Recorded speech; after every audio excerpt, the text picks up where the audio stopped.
আসসালামু আলাইকুম সবাইকে। আশা করি সবাই ভালো আছেন। আলহামদুলিল্লাহ আমিও ভালো আছি। তো আজকে আমি মাছ রান্না করতেছি। তো এগুলো হচ্ছে মাছ, তো হাতে মেখে মাছটা রান্না করব। এখানে হচ্ছে মরিচ, পেঁয়াজ আর সব মশলা দিয়ে আমি মেখে নিচ্ছি।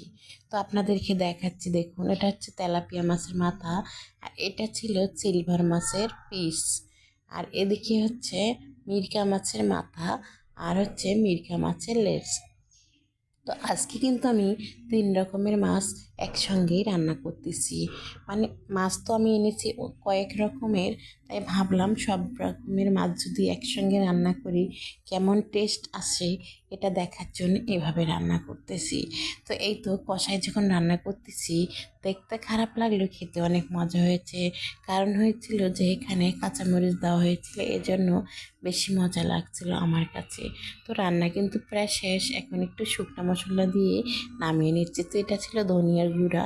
তো ধনিয়ার গুঁড়াটা দেওয়ার পরে কিন্তু আমি একটু নেড়ে দেই, কিছুক্ষণ জাল করে তরকারিটা নামিয়ে। তো যারা আমার প্রতিনিয়ত ভিডিও দেখেন তারাই বলতে পারবেন আমি সবসময় কিভাবে তরকারি শেষে মশলা দিয়ে তরকারিটা নামাই নিই।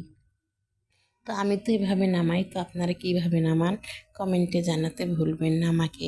আর আমার রান্নাটা দেখতে কেমন লাগলো অবশ্যই কমেন্টে কিন্তু জানাবেন। ভালো খারাপ একটা তো অবশ্যই হবে আপনাদের কাছে, তো যেটা হবে সেটাই আমাকে জানাবেন ভালো লাগবে।